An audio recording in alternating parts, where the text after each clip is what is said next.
All right, now that you have an idea of what a histogram is, and I've talked about, designing histograms with intention, I've created a series of 5 steps that you can follow that help you design histograms. Each step is digestible, um, and when you do all the steps, combined, you'll be left with a properly designed histogram based off of any data set that you've gotten. Now, I've got 2 versions of the same 5 steps of designing a histogram. I have this graphic organizer version, which looks more like a flow chart for doing each of the 5 steps. And I've got another one with the same steps, but this one's a little more literal. Okay. So you can use either one, you can use them both. This should be printed front and back on one piece of paper. So if you need to take it out of your lecture notes or print it, and have it with you, um, I designed it to be printed that way. But let's start with this graphic organizer to kind of see, what the overall 30,000 foot view of designing a histogram looks like. So step 0 is, just looking at your given data set and all the datums that are inside of it. How many of those datums do you have? What's the order of that random variable? What's your sample size? So we're going to use the variable lowercase n to represent sample size, and we'll be using that later. We're going to use the lowercase d to be a variable that represents the highest decimal place of accuracy amongst your data set datums. So step 0 is looking at your data set. This is what you're given, and being able to count how many datums that you have and what's the maximum decimal place of accuracy that exists within your data set. Step 1 is now to identify your starting point. And so there's different ways to identify your starting point. Your starting point could just be equal to the minimum value in your data set. And something like this would work with the Texas Instruments, the NumWorks calculator, the MyOpenMath online homework system, or Microsoft Excel. Okay, you could get away with this. But if you're using Google Sheets, for example, you'd want to choose a starting point that's less than your minimum value. And, another method that would pretty much maybe work for any system would be to choose as your starting point to choose just 0, to start at 0. And that example of starting at 0 is what I chose at this previous example here. I just chose to start my histogram at 0, okay, instead of the minimum value, okay? All right, so step 1 is to just choose a starting point. Step 2 is to calculate the range. Now the range is going to be the maximum datum minus your starting point. So whatever starting point you chose in step 1 is the starting point that you use here in step 2. And that'll allow you to calculate the range. The range will be used later in step 3. Okay, you can see here it's in these 2 equations. So step 1 and step 2 is kind of when you're gathering some preliminary beginning design characteristics, of your histogram. But from now on, what you're doing from step 3 on to step 4 and step 5 is you're actually going to be creating 2 separate histograms. So you're starting from one data set, So you've got one data set, but from one data set, you're going to be designing two histograms, histogram 1 and histogram 2. Histogram 1, histogram 2. So you're going to be creating two different looking histograms from each data set. And in your student project, you'll be analyzing two random variables. And so for each random variable, you'll be creating two histograms each. So this is the process by which you make those histograms. So now that you've got a starting point and you have the range, the next thing you want to do now is you want to calculate the number of classes. And this is where you start to develop having two histograms. You're going to use this OpenStax formula to calculate the number of classes using this equation. So the number of classes is equal to the square root of n. N is the sample size of your data set. The other number of classes is calculated using this equation. And this is called Sturge's formula. And so that's 1 plus 3.32 times the log of n. Again, this n is the same sample size n that you had in step 0. And what you do is you take these two values of k that you calculated and you kind of evaluate them. The lowest of the two, you're going to round down, and that becomes your low number of classes. So that'll be k low, and this number will go here in this equation, in the denominator of this fraction. And then if one is lower, then the other one will be higher. So the higher of the two k's that you've just calculated, you're always going to round it up, and that becomes your high number of classes. And this value goes down here in the denominator in this fraction.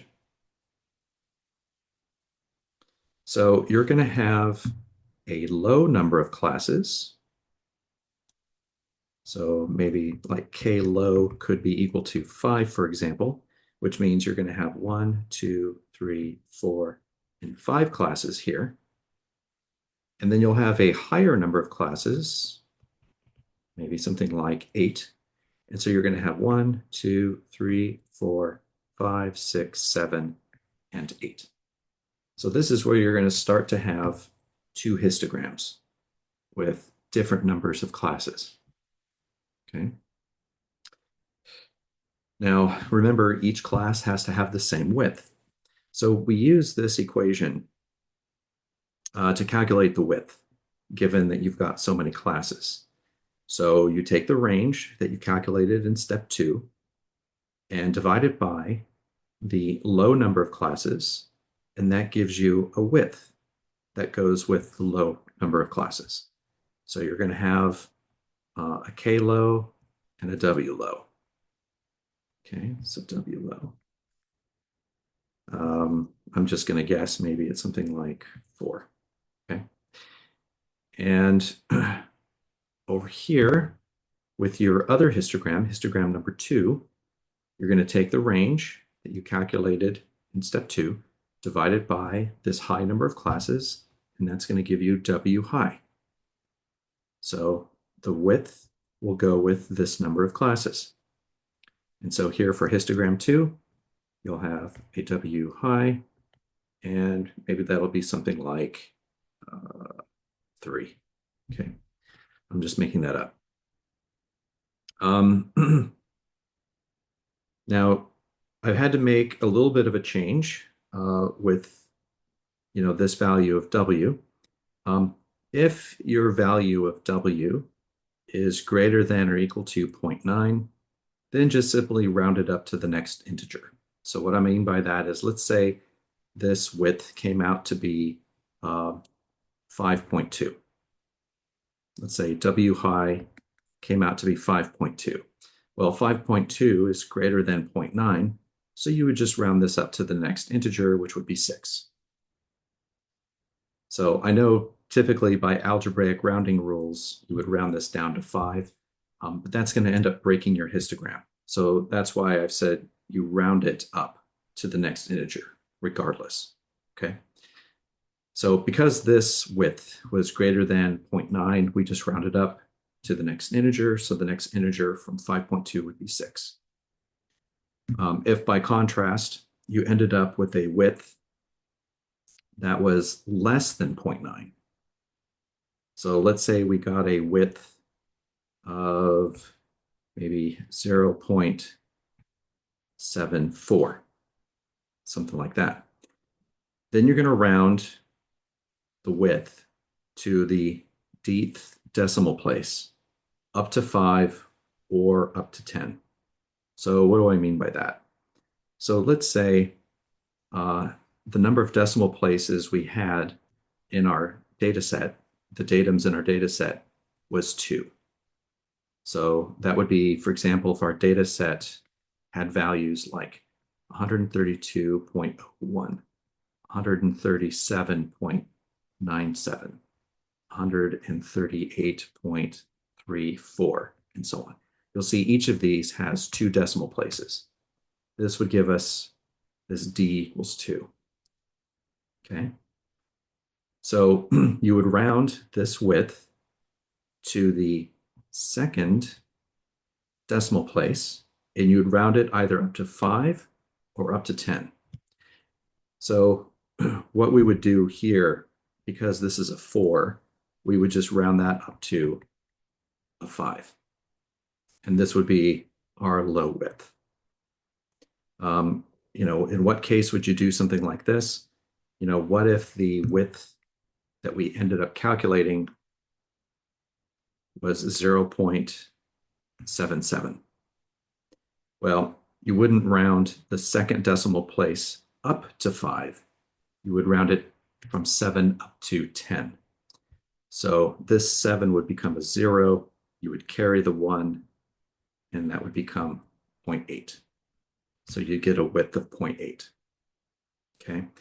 So this would be if you were rounding up the dth decimal place up to 10. This is if you're rounding the dth decimal place up to 5. All right.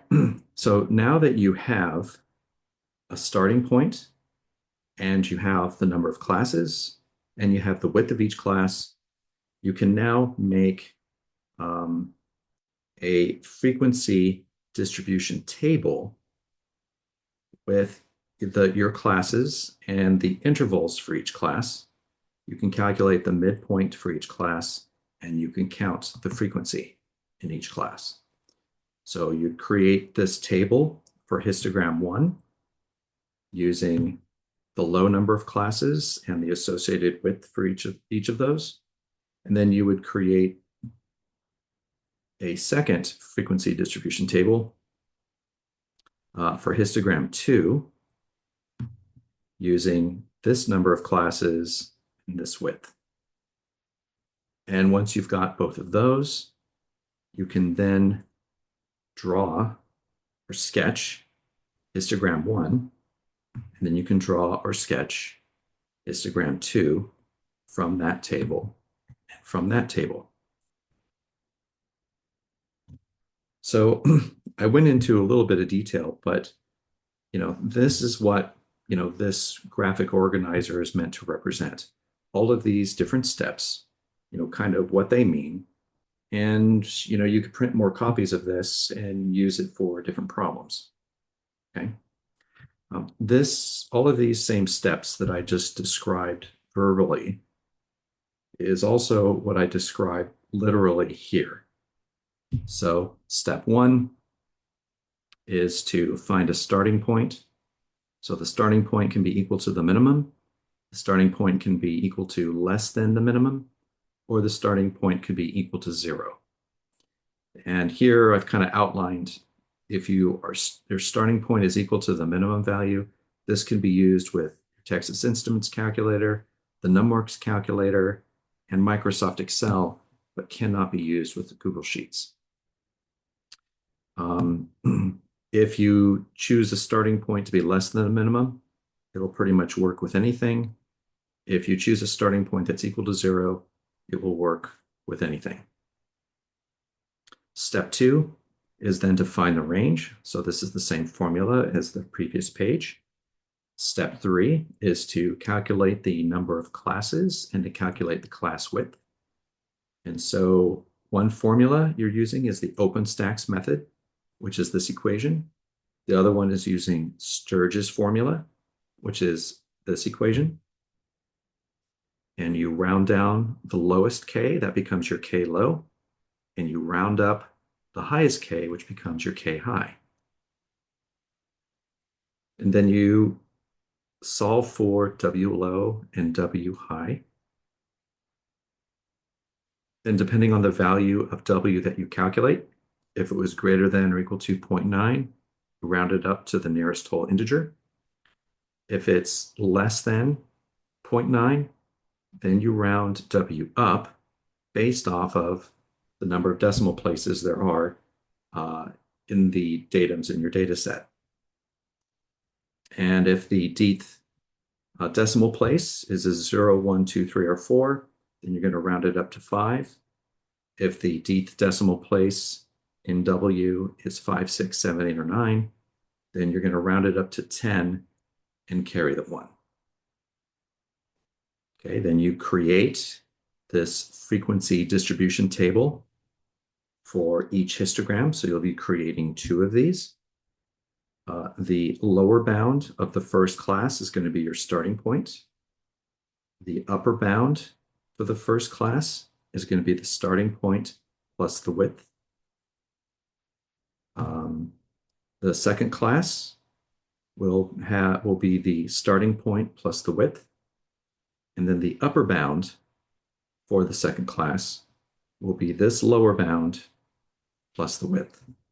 I really should have put maybe lower bound subscript 2 plus the width. And you just kind of go right on down the line and complete this frequency distribution table. We're going to do an example of this. Once you have this frequency distribution table, you can go through and sketch it by hand. You don't need to really do this if you're using a calculator or you're using software, but you do certainly need to do these steps regardless of whether you're using the calculator or you're using software. Okay, so I've just kind of explained in progressively more detail these steps for designing a histogram. Let me know if you have any questions.